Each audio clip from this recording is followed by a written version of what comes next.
Okay, so this panel is Contemporary Israeli Society, the Limits of Liberalism. I'm going to introduce the speakers in the order listed for the panel. Our first speaker is Professor Nasim Mizrahi. He is the chair of the Department of Sociology and Anthropology here at Tel Aviv University.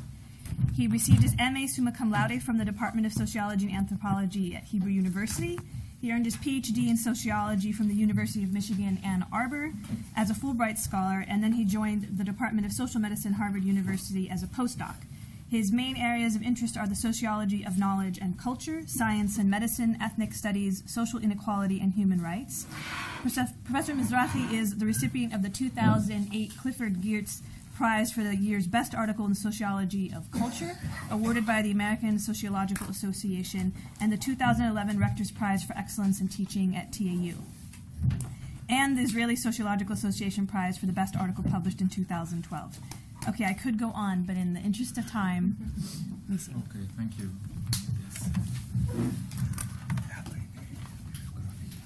Okay, thank you, Lena.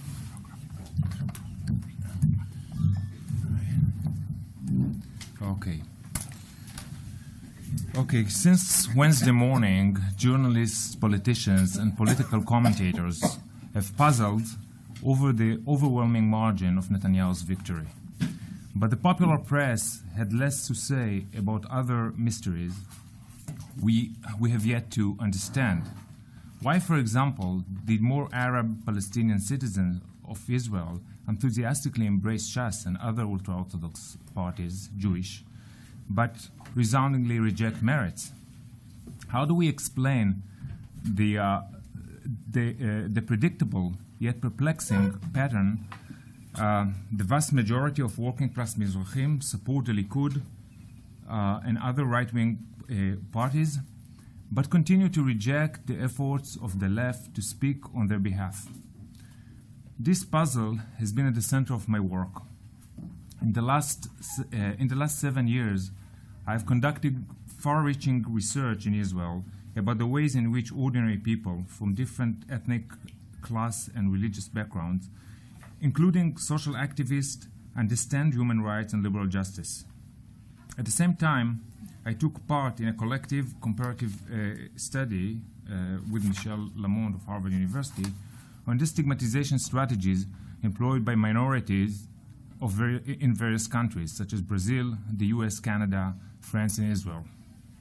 I will start by sharing with you some of the main, only few, insights that emerged from my research.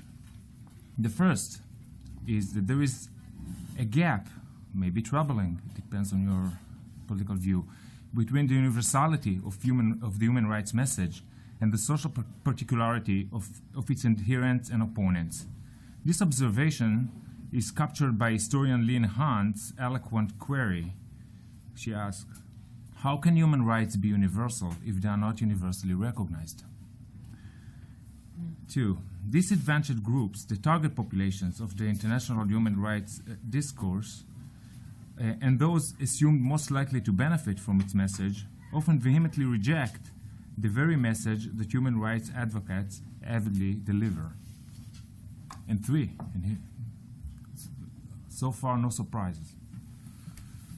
This may be a surprise. Most people do accept, it's based on empirical, cross-national empirical studies, do accept the Enlightenment notion about the universal nature of humankind. Phrases such as "we are all human beings" can be heard in diverse cross-national sites by people from different social backgrounds.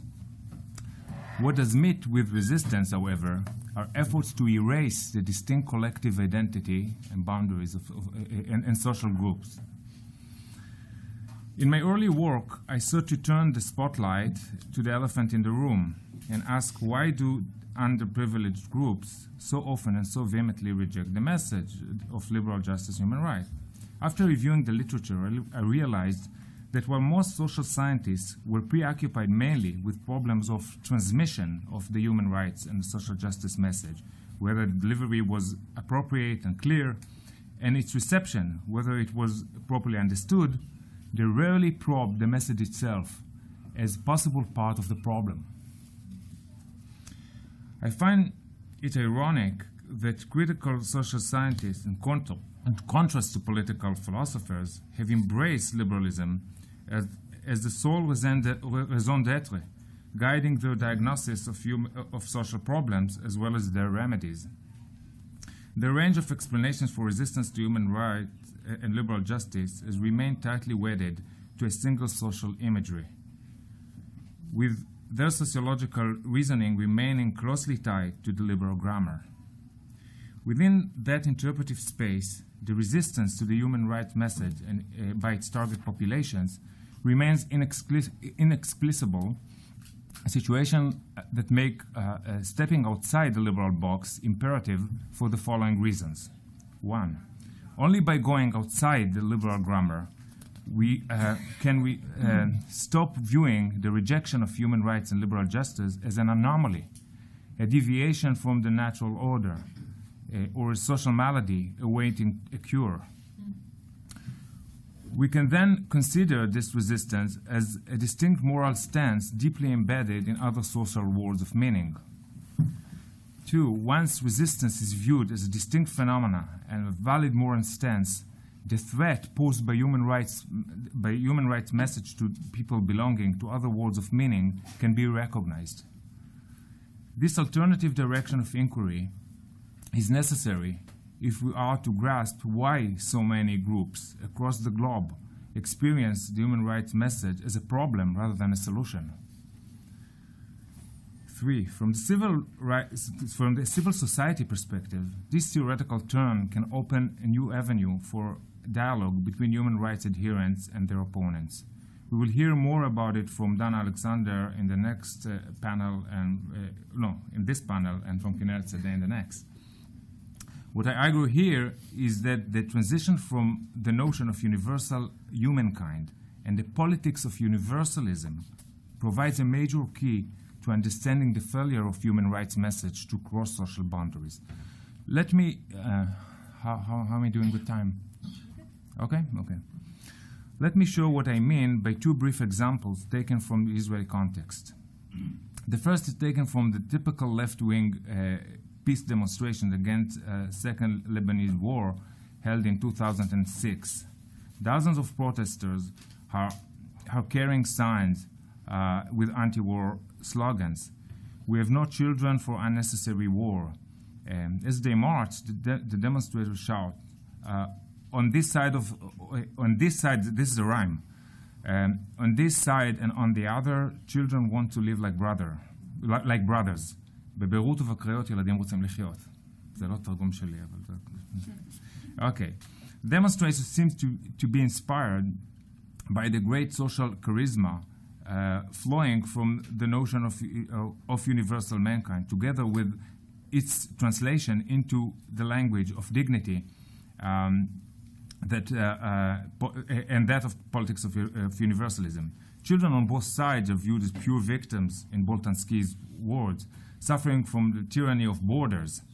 Their moral experience is fired by the deepest sentiments found in the humanism's cultural repertoire. What is most striking, however, is that the very language the demonstrators view as an expression of their loyalty to humanity for their opponents screams betrayal. The latter fiercely wave their arms and verbally lash out at the demonstrators as if they had been critically injured and were defending their very lives. The insight emerging from that, while the liberal demonstrators consider national and religious boundaries to be obstacles to securing humanity, their opponents view the same boundaries as their salvation. The next brief example is taken from the observation as participant in the Citizens Accord Forum held last November at the conference on inter-religious coexistence and peace held in Elad, a city with an exclusively ultra-Orthodox population. Taking part were high-profile civic leaders and politicians from ultra-Orthodox Mizrachi community associated with Shas and this, okay, we all know what chassis is, as well as their peers from the Muslim community. This rare moment was the first time I had witnessed how peace could be imagined from within a religious world. That is how peace is understood by two non-secular groups, ultra-Orthodox Mizrachi Jews and Muslims. The leitmotif expressed by speakers from both sides was their mutual respect, rooted in similarity of their values regarding their belief in God, tradition, family, and so forth. But one theme resounded above all the other: their shared understanding about the need to secure collective boundaries, a theme concisely articulated by Aryeh Deri, head of Shas, when he said, "We do not want to assimilate." We, I mean both sides. By we, he was referred to Jews and Muslims. Yeah, that's just what he said. This statement earned loud applause across the audience. The idea of clear, stable social boundaries appeared to console the audience in its premise to set the foundations for a shared, peaceful, and respectful political space, captured by Robert Frost in the Mending Wall: "Good fences make good neighbors." Fences are dear to members of religious and national communities. They appear to protect the only world in which they live. Any attack on these fences is viewed as an attack on their very lives. However, for other camps, removal of these fences is viewed as an existential necessity deeply ingrained in their moral experience and political mission. They view the same fences they view the same fences as blinders waiting to be removed and barriers to recognizing people on both sides. In Beirut and in Haifa, as sacred individuals who, by their very existence, carry the core value of being human. In other words, viewed from the politics of universalism, the individuals residing on both sides of the fence have self-owned rights, in the words of the anthropologist Talal Assad. They are endowed with inherent human worth, with dignity, minimalistic and thin, yes, yet universalistic and absolute, irrespective of the carrier's religion, gender, race, age, class, or group affiliation. And because dignity is considered an axiomatic human quality, nothing needs to be done to acquire it. No society, no community, no nation, I repeat, can bestow right on a particular person. Rather, society carries a dual obligation to ensure the realization of those rights and to prevent their violation. However, contrary to the universalistic cosmology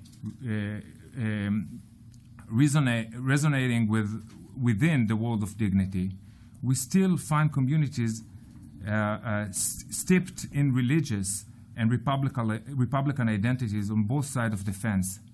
These adhere to what Charles Taylor associated with honor.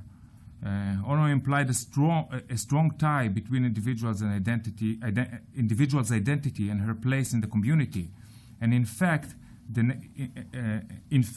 nation state in our situation. Honor, as opposed to dignity, is derived from social hierarchy and embedded in social institutions, as Peter Berger reminds us in The Homeless Mind. It is a relative value and can be estimated with some having more and others having less. As a result, honor is inherently linked to local words of meaning, and I'm very cautious about the local, as the resources of individual identity and human the resources of individual identity and human worth, local words of meaning. Given this relationship, any harm done to one's honor immediately threatens the community's integrity, collective sentiments, and moral life. It follows that the fence separating us and them is an essential buffer, and efforts to tear down that fence by proclaiming a universal moral community can easily be read as a betrayal of the communities on either side. I view the clash between those two conflicting cosmologies, reflecting the tension between nationalism and cosmopolitanism, as the fundamental antinomy of late modernity. It appears in many sites across the globe, such as the growing multicultural reality in Europe and the disillusionment following the Arab Spring, and of course in Israel, as I previously demonstrated. However, whereas political philosophers have focused their attention on kind of the broader challenge of liberalism, it is striking how little attention this issue has drawn in contemporary sociology, or critical sociology. My current work on the subject continues what began exactly 4 years ago here at the Minerva Center, when I responded to the late Ulrich Beck's talk on cosmopolitanism and on the universal human rights. The event took place just before the outbreak of the Arab Spring, when Beck's vision seemed about to be made real. However, his vision was more than a prophecy about the world's future. It was an ambitious scientific program aimed at no less than revolutionizing contemporary social theory and research. For Beck, national borders were the remnant of worlds becoming outdated by globalizing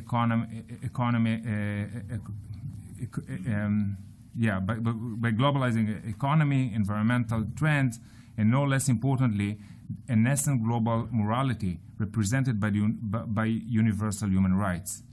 Politics, in his view, is not only sphere enslaved by old world value. Sociological imagination itself is also imprisoned by the nation state and floundering within the nationalistic mythological fallacy. I shared Beck's concerns about the confinement of the sociological imagery to the boundaries of the nation state, but I reached the opposite conclusions. I could not see how the opposed global morality could transcend the political grammar of the nation states, or more precisely, the cultural grammar of Western liberal democracy. From this theoretical stance, not only were non-liberal phenomena viewed as anomaly, but as I previously argued, by embracing the liberal grammar, sociology appeared to distance itself from the diverse moral forms of life it seeks to study. As Emil Durkheim, who viewed sociology as the science of morality, reminds us, morality consists in solidarity. Cause all social life to vanish, and moral life would vanish at the same time, having no object to cling to. In keeping with Durkheim's observation, recognition of the need for boundaries may open new avenues for thinking and acting in the arena of global human rights. Thank you.